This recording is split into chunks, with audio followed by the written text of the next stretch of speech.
Yo guys, what is going on? JP is back for another video, and today we're going to be reacting to 15 plus reasons India is like another planet. This is going to be my first non-UK reaction, and I just want to let you all know I'm not done making UK related or British related content.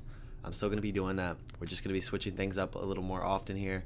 You can still expect weekly reactions to various British videos from me, multiple a week. I can guarantee that. So I just want to let everyone know that I made a video talking about this before. It's called Things Are Changing, I think. I don't actually know the title, but anyways, I decided to go India because India has such a large influence on Britain, and I thought it would be a cool place to go. I'm looking to go to Australia.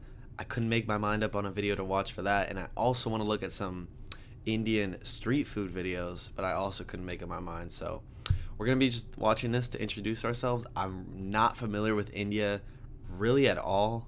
My parents have visited India before when they were much younger, when I wasn't born yet, but I'm just not too familiar with it. So I think this would be a good video to learn more about the country, and I hope you all are excited to learn with me.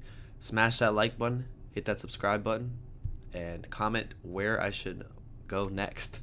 And let's get right into this.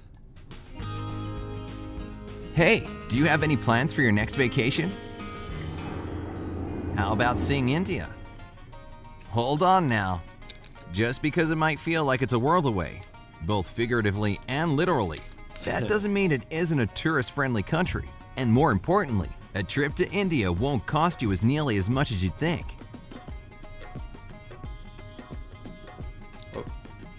But first, you didn't think I'd talk about India and not mention the majestic Taj Mahal, did you? Majestic Taj Mahal, did you? This famous Indian landmark has been one of the 7 wonders of the world for quite some time. And seeing this architectural marvel in person makes it pretty clear why.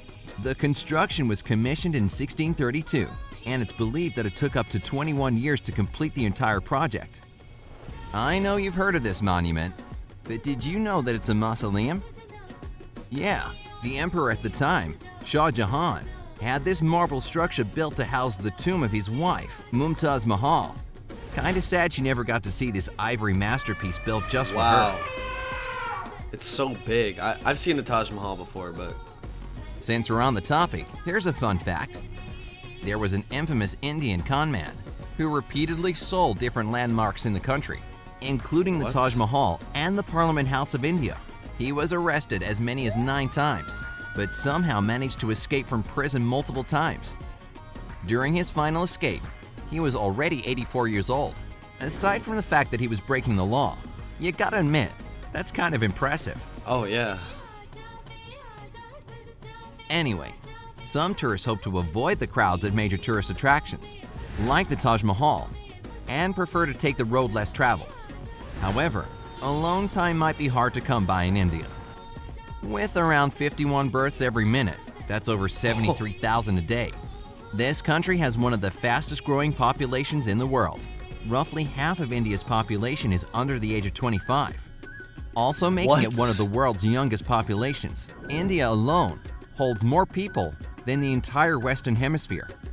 And with so many people comes a colorful tapestry of cultures, religions, and languages, which brings me to my next point.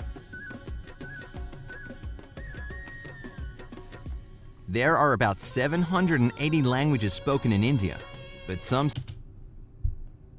Dude, what? 7 sources put it in the thousands. Whatever the case, only 22 have been recognized as official languages. Good thing English is in the mix too. India has one of the largest numbers of English-speaking people in the world, second only to the US. This means you can enjoy this super diverse country without needing a translation app on your phone each time you want to stop for lunch or buy a souvenir. Yeah, that is pretty nice. Oh, that's right. Your smartphone is obviously your closest traveling companion because, let's face it, taking pictures is probably the easiest way to document your adventures abroad. You'll be happy to know that cell service and mobile internet is very cheap in India. So there's one more reason why your trip won't cost you nearly as much as you think. You can share every experience and discover with your friends and family back home without breaking your budget. That alone should put this fascinating country at the top of your bucket list of places to visit. This is actually pretty interesting. That's something I did know about India is they are really, when it comes to technology, super advanced. Like, that's why it's probably so cheap for the in terms of having like a very accessible service. That's just my thoughts. I don't know if that's the truth, but Okay, now for another reason India won't leave you with moths flying out of your wallet. The food there is so yeah, cheap. here we go. Check it out. If you go to a restaurant and order a whole meal with chicken or even fish, your bill could be as little as $1. As for a cup of tea, it'll cost you about 20 cents. I mean, can you imagine filling your belly for under $5? Sign me up. Given that you'll be saving so much on dining, you can dedicate more of that limited budget to once-in-a-lifetime experiences, something that India offers in abundance. I always like the Indian street food just looks so good. Actually, one of these is the food itself. Oh. In case you haven't heard of the land of spices, India produces around 70% of the world's supply. Wow. That means each authentic local meal will be an adventure itself. Hopefully your stomach will be strong enough to tackle the rich variety of flavors. And for those of you with sensitive taste buds, here's a pro tip. Take small bites to test the intensity of the spice before biting off more than you can handle. Hey, I did that with that chip. I think I'll be prepared. I also have some good news for traveling vegetarians that may be hesitant about the availability of meals suited for your dietary needs. Oh yeah, there are a lot of vegetarians. India is also well known for being a vegetarian-friendly country. Yeah. This is partially thanks to religious beliefs, but it's mostly just a personal choice there, out of respect for living beings. A State of the Nation survey in 2006 showed that up to 31% of the Indian population is vegetarian, and another 9% do eat eggs, but no forms of meat. So enjoying local cuisine isn't reserved only for meat eaters. Like I said before, this is a diverse country with enough variety to suit anybody. All right. I got a comment. Hold on. I remember someone telling me this. Are cows seen as sacred by a specific religion that's pretty prevalent in India? Because I remember hearing about that. Because India has a lot of vegetarians. I don't know. Maybe he'll mention that. Hopefully they do. Do you think I forgot about you sports lovers? Well, if you love sports as much as experiencing new cultures, watching a live cricket match can be a way to enjoy both. Oh yeah, cricket. Cricket is the most popular sport in the country, much like soccer in Europe or football in the US. So why not get your hands on a ticket to a local game, pack a picnic basket, and spend the day outdoors among locals to get a taste of true Indian sport culture. The Ganges River provides another outdoor activity for nature lovers, while still keeping the focus on experiencing the culture. The Ganges is the longest river in India and serves as a hub of activity in this country. Wow. This includes dolphin watching. As the Ganges dolphin is unique to this river, unfortunately, their numbers are drastically decreasing due to increasing pollution. Let's hope environmentalists can find a way to protect these creatures for future generations to enjoy when visiting India. Seems like they're pretty overpopulated in some areas. Again, you can't talk about India without mentioning one of the many massive ceremonies that take place there. One of the most popular is the Kumbh Mela gathering, which is so big that it's visible from space. Kumbh Mela is the 2-month mass pilgrimage of those of Hindu faith to bathe in the Ganges. The host city of Allahabad welcomed a staggering 121 million visitors in 2013 and a whopping 30 million on a single day. Even if you're not into crowds, you should still try to buck up and witness this incredible event. I mean, at least you'll be able to say you were present at the world's largest gathering of people. Bragging rights. Yo, dude. I remember Carl Pilkington. I think that's the river that he was forced to be dunked or baptized in. But like the most that I know India from is from that episode where he visited. That's pretty funny.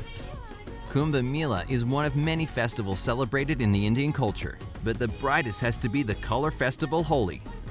It celebrates love, the start of spring, and end of winter, and the triumph of good over evil in a very delightful way. People take to the streets to drench each other in water and colored powder. Everyone celebrates together in a spectacular display of good humor, and of course, lots of color. Now, I'm not usually one for a crowd, but this just seems too good to miss. I don't know if that's India, but yeah.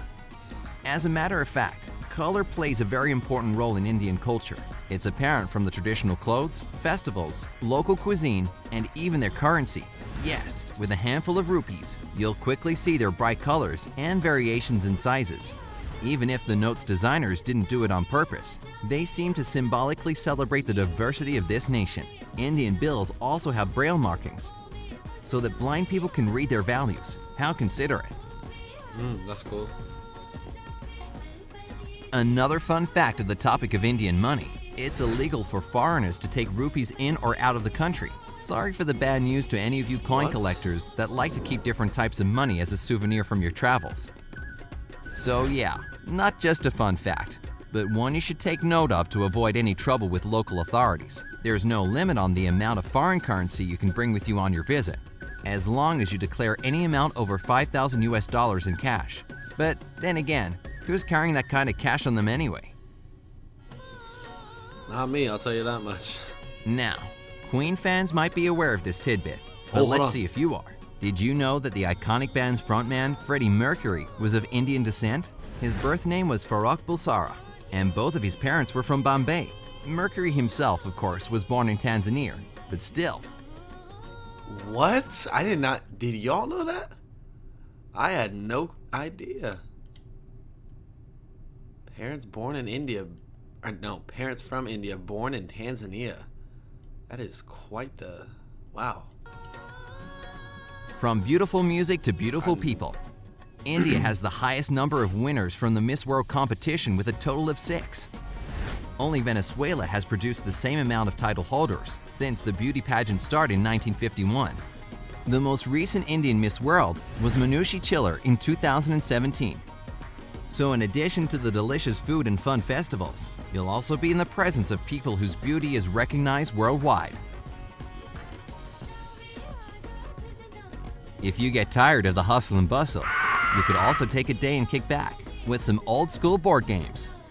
You familiar with Chutes and Ladders? Well, this popular classic dates back to ancient Indian times and was known as Moksha Patam. It made its way to England, where it was sold as Snakes and Ladders. The name changed to the one we know today when it was first introduced to the US. The idea of the game was to teach the kids the difference between good virtues and bad vices, represented by the ladders and chutes respectively. Thanks for the good childhood memories, India. So, would you like to go to India? Let me know down in the comments, along with any other fascinating facts you know about this country. And don't forget to give this video a like, share it with your friends, and click subscribe to stay. Alright, wow. That was actually really interesting. It was kind of a stock video, you know. There wasn't that much originality to it because it was just, you know, relaying facts. But I thought it was a, you know, cool video. I like the transitions and stuff. And definitely a good introduction to India. There's so much to unravel within. I mean, there's so much culture, music, food, languages. Just there's so much I could learn about with that. So if y'all want me to continue with India, please comment that down below. And if not, if you want me to look somewhere else, I mean, we got the whole world is in our hands at this point. So just comment down below where you want me to go next. And if you want me to stick with India or you want me to go somewhere else, maybe drop a video down below. You never know if I'll pick your video. So I'll be going through the comments on this. Really appreciate all the support. And I think I appreciate the support on my recent vlog.